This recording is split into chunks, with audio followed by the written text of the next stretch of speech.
Welcome back to the Line Podcast. My name is Aaron Alexander. This is a place that we bring together the world's leading experts in all things health and wellness to help you optimize your mind, body, and movement. Today's episode is a roundup of 2023's most popular episodes.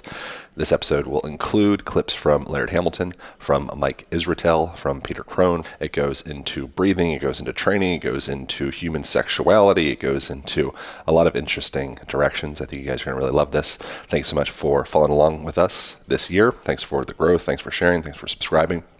Let's get to it with a 2023 wrap-up in the Line Podcast. Robert Edward Grant. He is one of the foremost experts on all things Egyptology, as well as other ancient civilizations across the globe. He is a polymath, he is an inventor, he is a best-selling author, and he is also an astonishingly accomplished entrepreneur with a unicorn company, which I didn't even know what that was before researching him, but is a company that made it to over $1 billion. It's now a multi-billion-dollar company. And pretty impressive human being. This conversation gets into pyramids, gets into mythology, gets into extraterrestrials. I don't know how to say that word. And the deep state, what the heck is going on in the background, consciousness, how to tap into your own consciousness.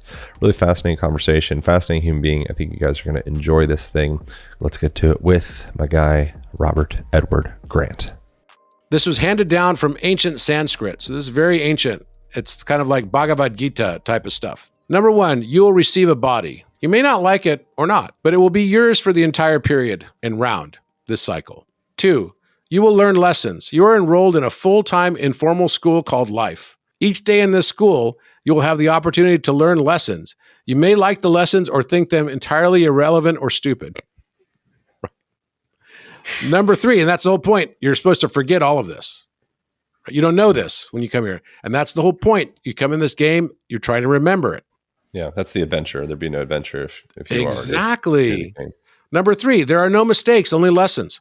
Growth is a process of trial and error. Experimentation. The failed experiments are as much a part of the process as the experiment that ultimately works and rewards.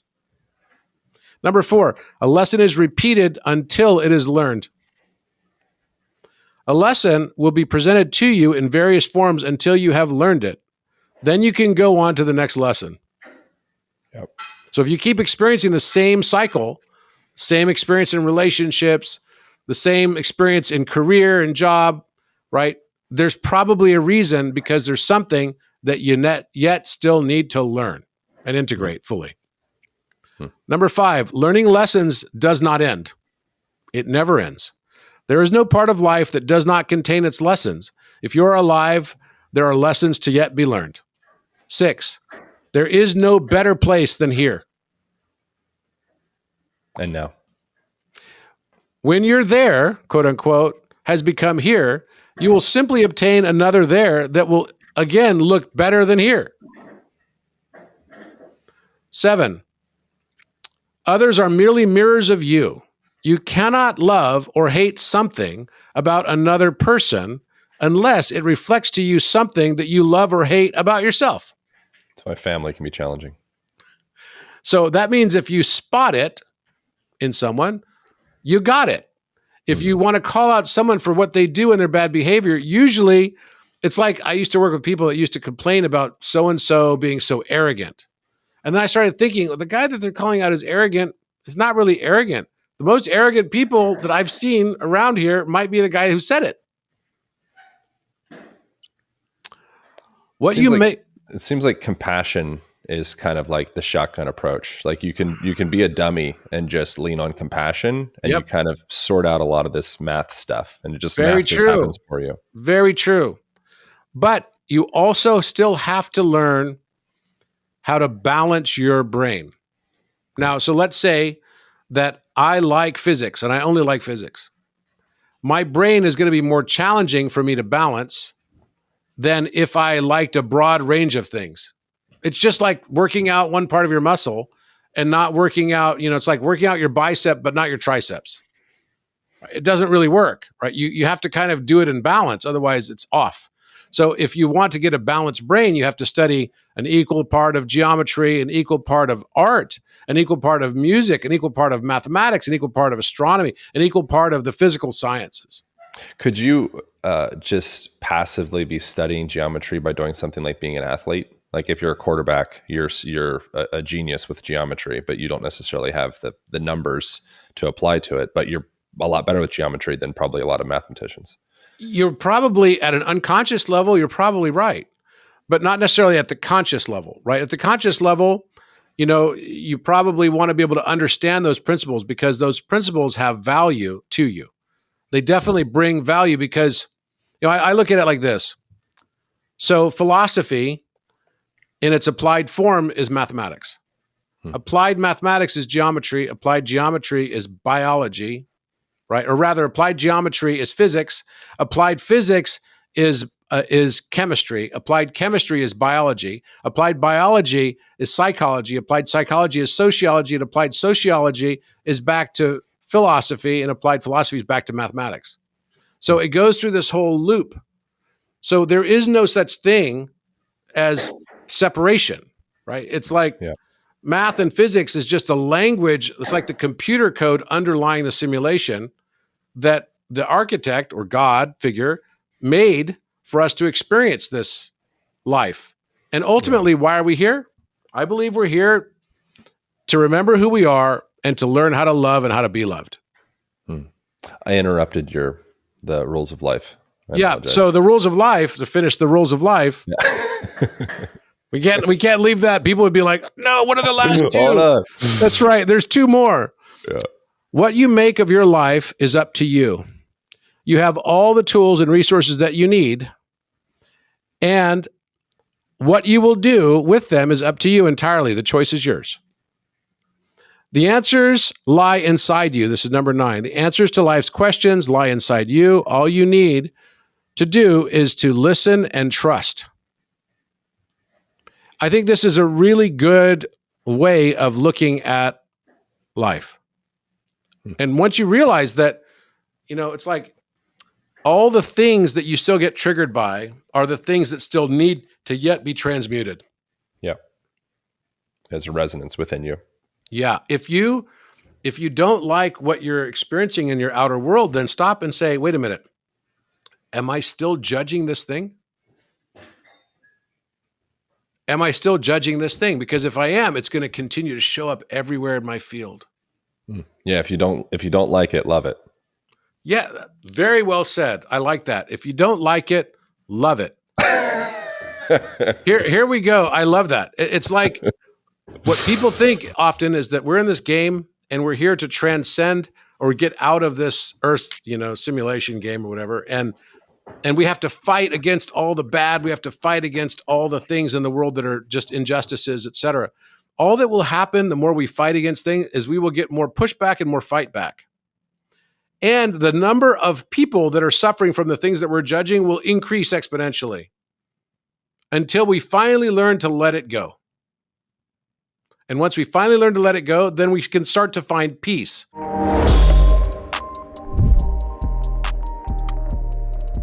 Today's conversation is with someone that I am honored and privileged to call a friend, Dr. Gabor Maté. I would consider Dr. Gabor to be the world's preeminent expert on the psychology around addiction. I would also consider him to be a real, he's like a national treasure, I would say, or an international treasure. He's Canadian, and a true elder in our culture as well. Someone that has deep wisdom, has lived a very interesting, complex, beautiful life. And he has a book that just came out called The Myth of Normal. And it's a New York Times bestseller. It's been on the New York Times list for the last couple of weeks. And it's very good. So Dr. Gabor, fantastic human. This conversation is deep. It's interesting. It's a lot of powerful stuff in the realm of relationships with yourself, with others, trauma, what trauma is, defining trauma, how to navigate that and come into a relation with that or resolve, and a lot more. So I think you guys will really love this conversation. Go grab his book. That is it. That is all. Let's get to it with my guy, Dr. Gabor Maté. What is the role of play in our mental, emotional, and physical health, and are we getting enough play as a culture? Well, let's take you and I as adults, and what do we most value in a partner?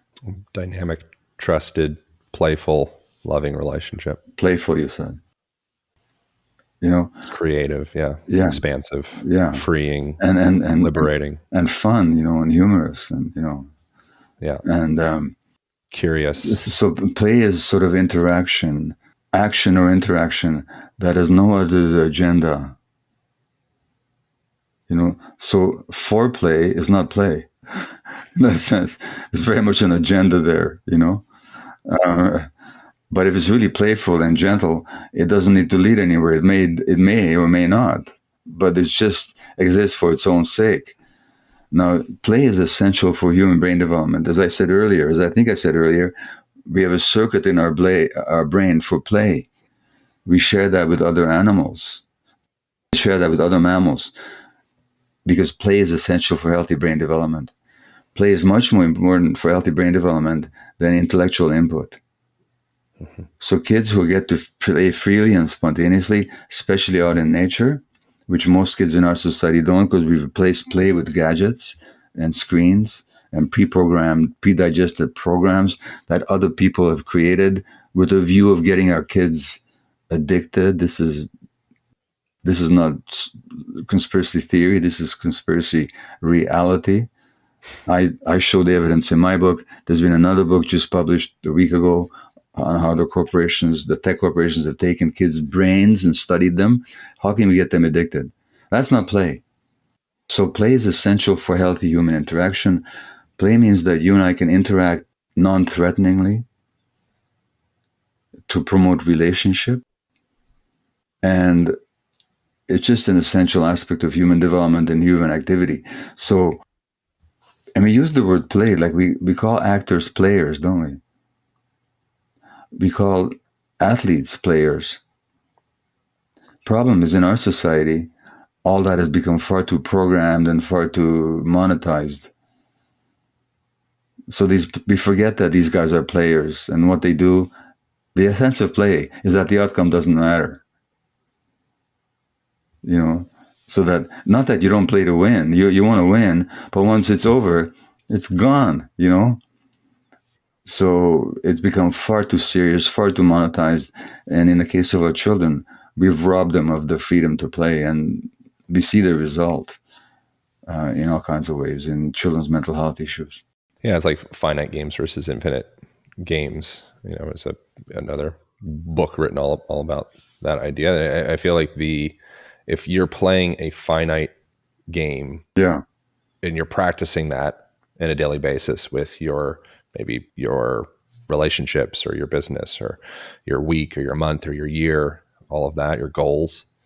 I feel like a person that once they arrive in that palliative care situation, they might not have been, have preferred to have raced themselves to that point. You're reminding me, I think I'm remembering this correctly. Maybe you can correct me if you know the lyrics.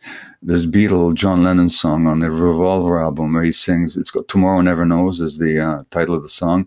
And I think it says, play the game of existence to the end of the beginning. Play the game of existence to the end of the beginning. And wouldn't it be nice if we could do that? Today's conversation is all about gains, i.e. hypertrophy-based training, how to get more jacked, how to get more swole, how to get more defined, how to get the body that you are probably looking for. Also around weight management, how to trim excess fat, and things of the like. It is with the guest, Dr. Mike Israetel. Dr. Mike has his PhD in sports physiology, and he's a really brilliant human being. I'm very grateful to get to have him here and to share some perspectives on how to do our training better. All right, let's get to it with my guy, Dr. Mike Israetel. What does the perfect rep for maximal hypertrophy look like? Something we touched on earlier, controlled eccentric, probably a pause in the bottom for a second or two, and then any velocity on the way up, but done in such a way that the target muscle is the limiting factor. So if I'm trying to train quads in the squat, And my idea of squatting is to go halfway down and then shoot my butt up and crank the weight with my back. My quads are kind of getting spared a lot of the stimulus. Not a lot of quad stuff going on. But if I go really deep and I come straight up, pushing through my heels and feet, maintaining a completely upright chest, then like my quads have to be the thing that goes. And it's especially good if, as a lifter, especially a more advanced lifter, I'm tuned in to what my quads are doing and I know they're contracting like crazy and being ripped apart by tons of tension. And if I'm doing high repetitions in a movement, that muscle should be getting a huge burn. So like if you're doing bicep curls and your forearms are getting a crazy pump and burn, but your biceps are like, it turns out a bunch of your forearm muscles actually cross the elbow joint. They can be doing most of the flexion and your biceps aren't getting a ton of it. So that is important as well. But at least externally, it should look like you're using the muscle. And if you're going through especially a deep stretch, then every repetition starts to look really good. The next thing to ask is sets of 5 to 30 reps. But like I can do a set of 5 with a pencil. Am I getting strong or big? No. It has to be close to muscular failure. Maybe 4, but more like 3, 2, 1 reps away from muscular failure or failure itself, or even going beyond failure where your body helps you lift the weight a little bit after. Those tend to be really similar in a grand context for how much hypertrophy they cause. But if you're stopping every set 10 reps in reserve, each set doesn't stimulate much muscle and you'll end up having to do way more sets, and it doesn't even matter what rep range you're training at. So for example, I'm sure you've seen this at gyms all around. You'll have a guy who like 55-year-old man who like read his phone between sets, and he'll read his phone for 5 minutes. And he's just at the gym because his doctor said, like, Frank, you're going to die if you don't go to the gym.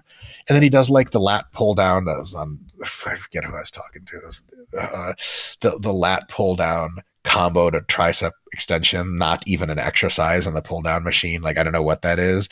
And they'll do that. And you'll think like this guy could do 80 more reps for sure. Cause that's like how easy it looks. And he'll just rack it and just go back on his phone.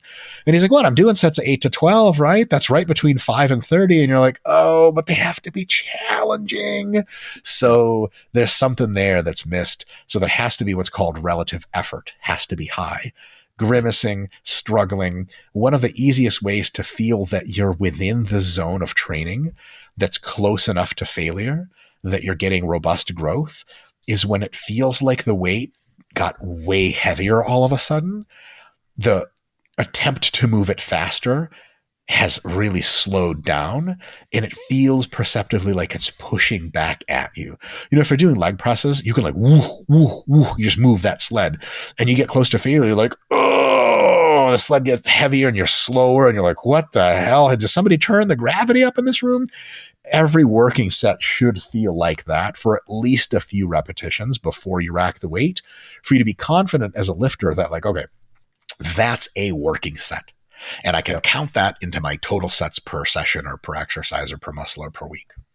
Would you say somewhere in like 10 to 15 rep range would be kind of ideal hypertrophy in like the 4 to 5 set range, or what was 5 to 30 general? 5 to 30 reps. 5 to 30 reps. That's a broad. It's a broad range. Good news. No really wrong answers. Yeah. Come on. Yeah, that's great. Come on. 10 to 15 is awesome. 5 to 30. 5 to 30, yeah.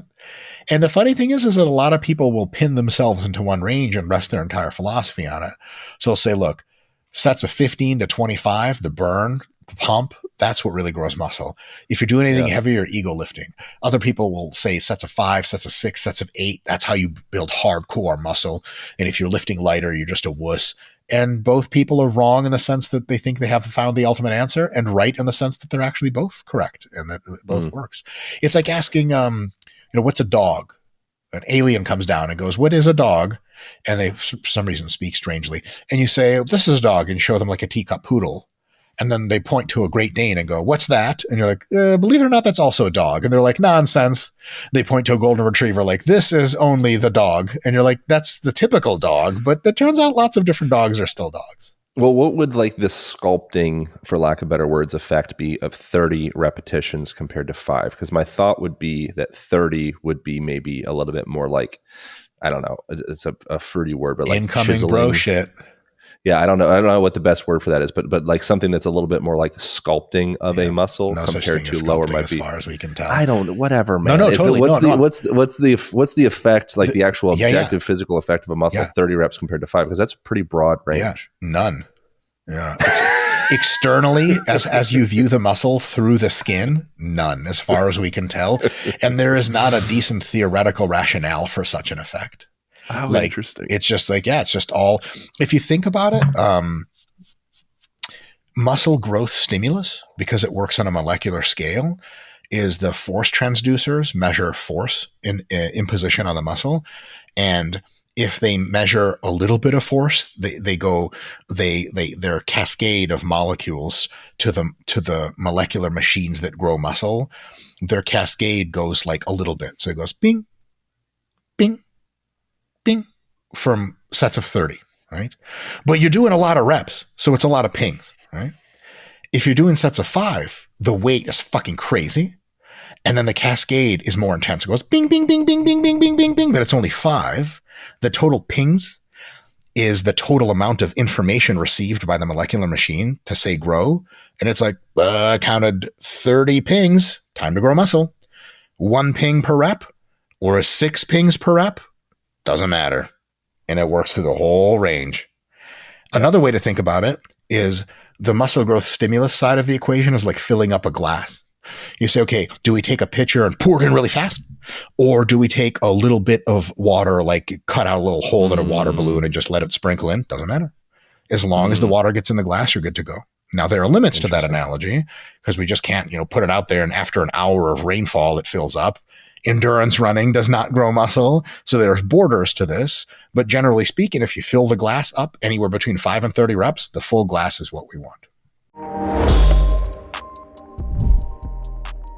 Today's conversation is with a very dear friend who I've known for many years, Peter Crone. He's known as the Mind Architect. He has worked with some of the biggest names in sports, celebrities in Hollywood, and things of the sort. If someone has an issue, they have a multi-million-dollar deal on the line. They can't sink a putt. They can't hit a baseball. They're stressed out before going on set. Peter Crone is the guy that people reach out to, and I'm so grateful to get to share his wisdom here today. This is an incredibly vulnerable conversation. I think I cry several times. We get into addiction and some of the things that pop up for folks. We broke down something that I've been experiencing, which is a bit of a compulsive relationship to nicotine. And Peter just knocked my socks off with unpacking some of the deeper layers of what lies behind addiction. So if you find yourself compulsively engaging in anything, this is a very important conversation, and I hope you guys enjoy. That is it. That is all. Let's get to it with my guy, Peter Crone. Down to brass tacks, I'm a person that I don't know that I would say I struggle with, but we'll just say I do. I struggle with addiction to, it just slips around. It's very slippery. It'll shift from one thing to another thing. Got it. Right now we're on nicotine. Okay. What the fuck? Right. and I do, man. And healing. Yeah. Okay, so it's beautiful, and I'm glad that we've never had this conversation. I didn't know that was something you dealt with, so I appreciate the honesty and vulnerability. Yeah. So an addiction. I've got more. Don't worry. Okay, how long have you got? So addiction is an interesting phenomenon, right? Because I would assert that the actual I that we are for ourselves is the ultimate addiction, right? So in this case, nicotine for someone else could be food, alcohol, weed, sex, pick your poison, right? So the substances is where a lot of people get caught. Like, I'm addicted to cocaine, I'm addicted to heroin, I'm addicted to nicotine. Not inaccurate, but insufficient, right? Because we have to understand, well, who is the you that has the addiction, right? That's the ultimate addiction. So I would assert that every human being fundamentally is addicted. They may not it may not manifest in a substance, but they're addicted to these subconscious ideas of themselves, right? And then that will play out. Like, for someone, it could be they're addicted to self-sabotage. They would never declare that, like you said, I'm addicted to nicotine. It's not like, oh, like I'm addicted to absolutely ruining my life and any good possible outcome, or I'm addicted to like ending any really beautiful relationship. You know, it's not actually declared as such as a statement, but that's what's transpiring in their life. I've declared that. Yeah. I'm addicted to making a lot of money and then losing it. Like, but it's nonetheless a cycle that to me speaks to this deep fundamental addiction that is the idea of ourself, right? So if we look at Aaron as this sort of I, as the placeholder based on a sound and a name that you were given at a young age, as a continuation of that idea, at least just from my perspective, the ultimate addiction is that idea of oneself, right? That is at the core of all the thoughts, feelings, actions, outcomes. So in this case, nicotine is your current, choice du jour, right? Like it could slip into other, and that's what happens, right? Somebody who might say that they're now sober because they had a drinking issue or they were addicted to alcohol is now, really keen working out, and they go to the gym every day, but unbeknownst to them, it's still another form of addiction. It's just manifested. Right? Yes. So in order for us to really get to why that transpires or occurs, we have to employ a lot of love and compassion, right? So what I hear, and even you sharing for the first time with me, the story of an addiction, in this case to nicotine, what I hear beneath all of it is judgment, right? So that's usually at the core of most addictions, is there's some sort of resistance, which is self-loathing is a strong word or a strong expression, but it's where there's a feeling of there's quote unquote something wrong with me. There's a judgment of the behavior itself, right? Yeah. Now, if we look at the inner judgment, it's actually a form of resistance.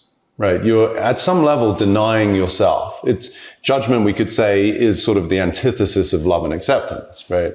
You judge someone, you criticize someone. You're not saying that I love and accept you for who you are. You're saying there's something wrong with you, you're bad, you shouldn't do that. So if we look at the language of parents to children, invariably that's sort of in everyday conversation. Don't do this, Johnny, stop. Like, stop hitting your sister, that's bad. Right, it's such a intrinsic part of the conditioning of the human mind. It's almost like you contract them in that state with the judgment.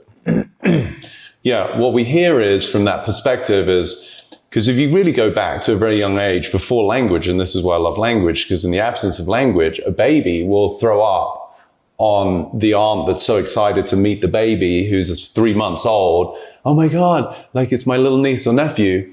But the baby will throw up just by virtue of the biological needs, the physiological, whatever's happening, a little toxicity, bloating, too much breast milk. I don't know what transpired, but the body's doing its job, which is I've got to get rid of this at the clearest exit point, which is my mouth. The baby doesn't go, oh shit, that's my aunt. It's the first time I'm meeting her. That's a bad impression. Not only that, she's wearing her favorite Gucci outfit. Yeah. Right. That would all be the psychological form of like ego threatening. It's just the biology, which is beautiful. Once we actually start to then incorporate language and understand words, which is the I that we offer ourselves, is the fundamental, most deep programming. Now it's like, oh, that was bad. So if the same kid did that at 5, and peed its pants in front of its aunt, now you've got shame, embarrassment, guilt, because you can understand, what are you doing? What's wrong with you, right? The 3-month-old, the 6-month-old, there's no comprehension. So there's no feeling of guilt or shame. Yeah. So for you, my friend, in your own personal declaration of what you just kindly, generously, vulnerably shared, the addiction is ultimately not to nicotine, but it will be to some deep feeling of self-judgment. Yeah, for sure. That makes sense. That's why it's slippery and shifts around. Yeah, because as long as it's several different things, and I'll be like, oh, cool, like nailed that, and then another thing will pop up, and it's almost like there's some part of me that desires to maintain. You could call it self-judgment or some obstacle or some, self-sabotage, or like whatever the thing is. It's like almost like I like something to gnaw on. Yeah, And the I that's even saying that. Well, I don't know what I is necessarily. Right. So some version of I likes something to gnaw on. Yes. And some version of I doesn't know what some version I would do if I didn't have something to gnaw on. Right. Because that I that you are for yourself, this is really getting down now to this like bone marrow level of narrative, is based in some form of inadequacy, insecurity, self-judgment, right? So the judgment energy, if you were to put it in basic lay terms, the fact that you currently are addicted to nicotine, sometimes it might morph into something else. What is the undercurrent for the you in terms of Aaron's view of himself with that behavior? What would be the way that you would describe yourself or that? In the moment of like reaching out for the nicotine? Yeah. As an or example, actually or? having that as a behavioral pattern of addiction itself. Like if you were to describe both the behavior and who you are because of the behavior, how would you describe it? Feels weak.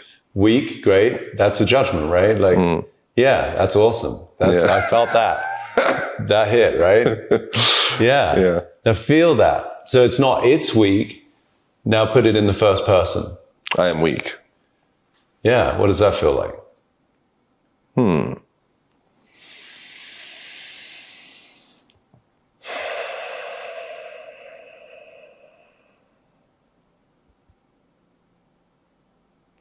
There's some truth there. I feel like there's more than just I am weak. Yeah. For sure. Yeah. Maybe I am dependent. That's wouldn't be the language that a child would use. That's the adult rationalization or explanation. Once you get into the mental aspects of using fancier words, you're away from the feeling. When you said I'm weak, it's like you could see the little boy who feels weak, right? Yeah. Yeah. I feel like there's something about like that reoccurring being like, I'll tell myself, this is the last time I do a nicotine thing. Yeah. And then freaking 3 hours later, I'm like reaching out to it. Yeah. And I'm just like, God, I'm fucking weak. Perfect. Bro. So this is the last time I'm doing a nicotine thing or whatever the particular substance du jour is. Yeah. What is the subtext to that statement? What are you saying about going for nicotine? I'm saying I don't trust myself. I disrespect myself. For sure, there are explanations, but like in the declaration of like, this is the last one I'm having, what are you implying about the having of it? That I don't want to have it anymore. Because? It doesn't make me feel good. Right, but if you stay in the realm of judgment, right, I'm weak. You could feel that. Like I could feel that with you. You could feel that, right? Like it's a self-stabbing with words, right? Yeah. But this is the last nicotine I'm going to have. There's a subtext to that statement because it's implying something about having. I am powerful. Well, no, that's the antithesis, right? But in that this is the last time I'm doing it. Like that's my statement of power. But it's zero power in it. That's the irony. That's why it doesn't work. That's why 3 hours later, there's no power there. That's actually pathetic. Right? Said with all due love and compassion. Thank you so much. Please may I have another. Right? Exactly. Yeah. Today's conversation is one I've been looking forward to for, 9 years since I started the podcast. Laird Hamilton is someone who I have looked up to for the last 20 years. Laird is a genuine legend, hero. Everyone, if he walks into a room, the whole room kind of shifts in orientation when he comes through. And he is the world's greatest waterman, at least from a lens of big wave surfing. And he's a true pioneer in the sport. So this conversation goes deep into emotional stuff. It goes into family. It goes into being a better human being. Just all of the lessons that one could get from such an incredible human being, such as Laird Hamilton. Thank you very much. Let's go with the legend, Laird Hamilton. Everybody's ears perk up around longevity now, in the past. And I've been fortunate to be around some pretty badass guys in my life, older guys that still go and have gone, and I mean, for me, I think it's, well, first of all, you're not going to hack your way through it. You're not going to just hack your way to longevity. I think it's lifestyle. I think it's I talk about a tire with spokes. I think there's pieces that you got to be covering to make the thing roll nicely. You need, and if one is loose, you're going to have a little chink in the roll. And I think, and some are more important than other ones, right? Some are like these that are spokes that aren't quite as important as the main ones. But What are the main ones? well, first of all, your relationship. Huge. Beyond, because there's nothing to do after that. Like if that's broken, then we're not, I don't care what supplement and what ketone and it doesn't matter. Like, you're not going to supplement yourself out of that. You're not going to train yourself out of that. You're not going to do anything to get yourself out of that, so that foundationally, but first relationship with yourself. Right. Number one starts with you. My mom had a great saying, if you can't be true to yourself, you can't be true to anyone else. Yeah. And I can tell you as, like that, something that helped me, the reason why, multiple reasons, but the reason why I stopped drinking originally was, first of all, the dumbest things I ever did were when I was drinking. Of course. So let's start there. Makes total sense. That's the only base, legal drug. As the base. Complete sense. And then we go to the other piece, which is which is, if you can't be true to yourself, you can't be true to anyone else. So I can say to myself, I can stop drinking anytime I want. And I'd stop for a day and I drank. I stopped for a week and I drank. And pretty soon I'm just like, I can't even be honest with myself. Like, either can I or can't I? Yeah. So it's a discipline thing. So I think that thing the relationship starts with you. Then it starts with your significant other. Then it starts with your family, and then it starts with your friends, then it goes into your work, it just extends out to there. Yeah. Like, and then we have, of course, and I'm going to go to sleep.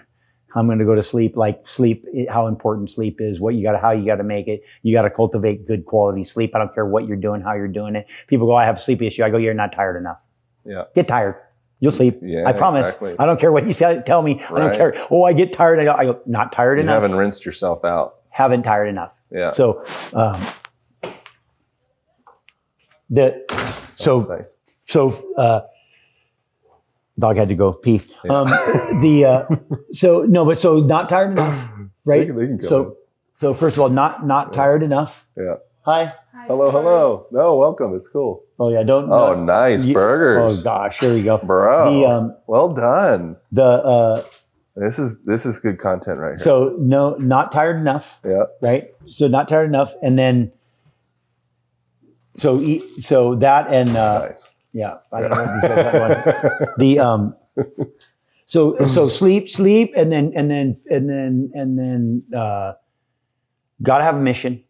Right. Gotta have a mission. Purpose. Gotta have purpose. Relationship first, sleep second, purpose third is where you're at. I'm sure this could be dynamic and plastic for you, one will go. But these are the ones you're choosing right now, which is interesting. Yeah. And then of course, well, fit, and then purpose is going to connect to, and relationship is going to connect to nutrition, and sleep is going to connect to working out. I mean, they're all going to start to interconnect, because that's the way the system's set up. The wheel. It's not just like, oh, I got this, I'm really good over here, and then I'm not. But no, because if you're not good here, then you're not good here, not good. They're all going to be interconnected, right?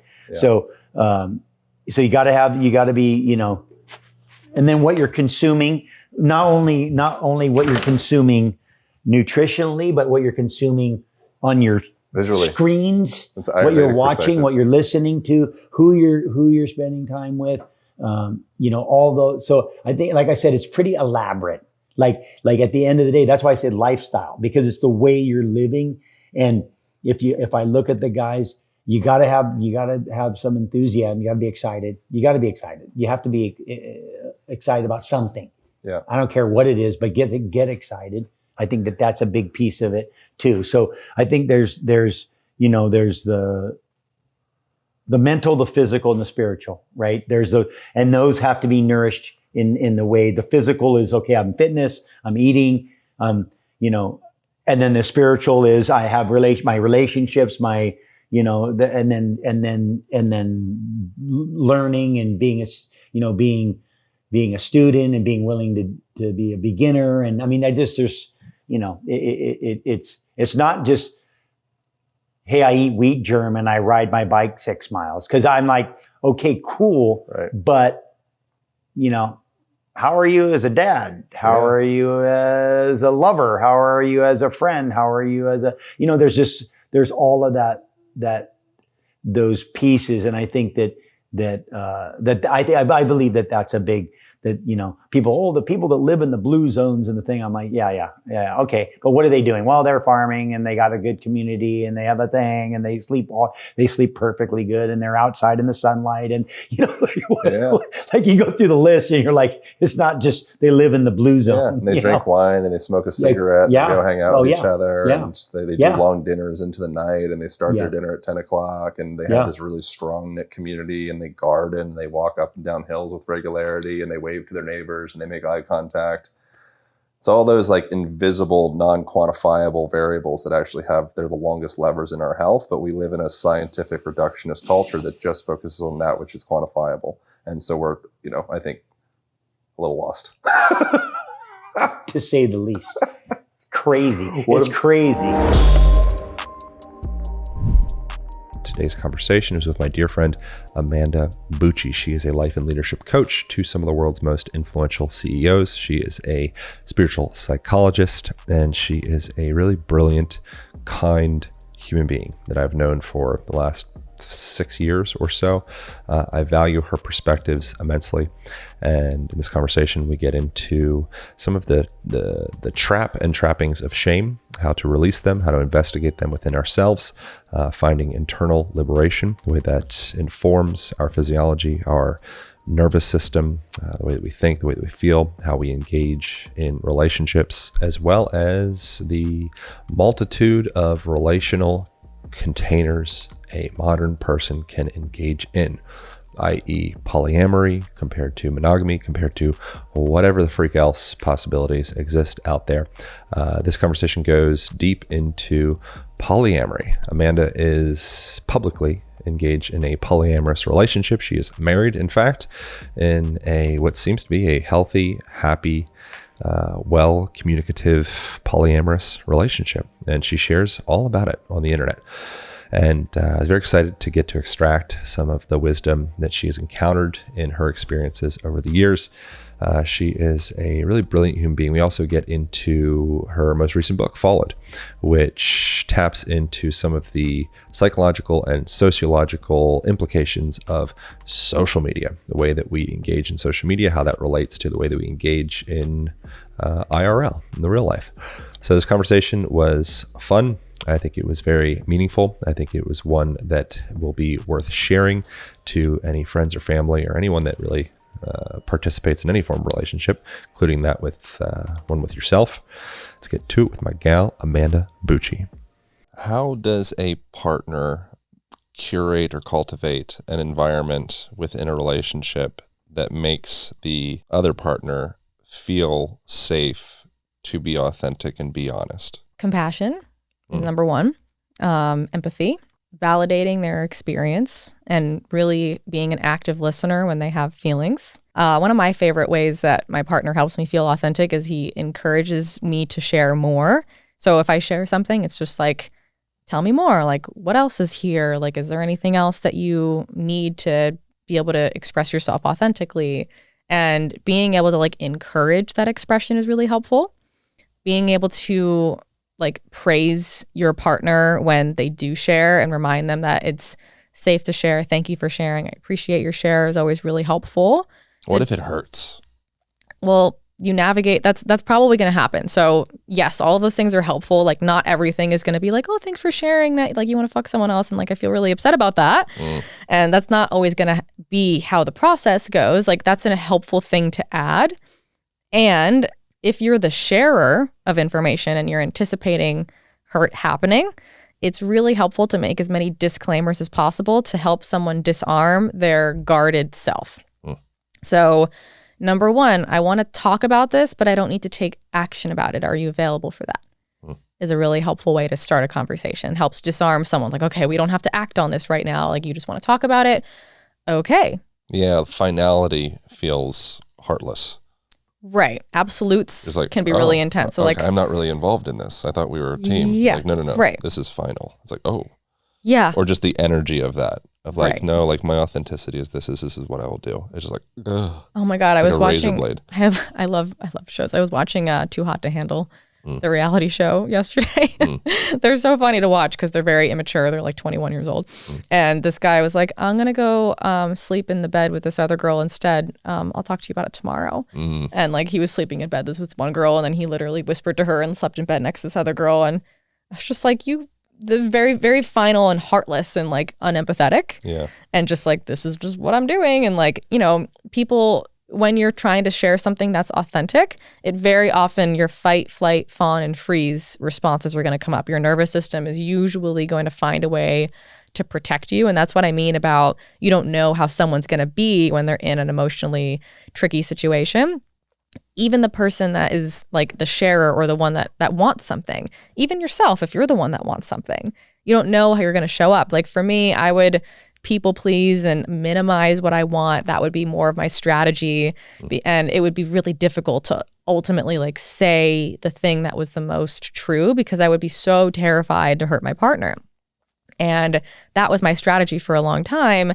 And once I got over that hump, I was like, okay, now I'm like in the place of sharing. Like, how can I communicate what I need to communicate and not do it hastily, and like, you know, being able to express that energy and get it out and feel safe within myself to be able to do that. And it takes a lot of time to get your body and your nervous system on board with communicating these things.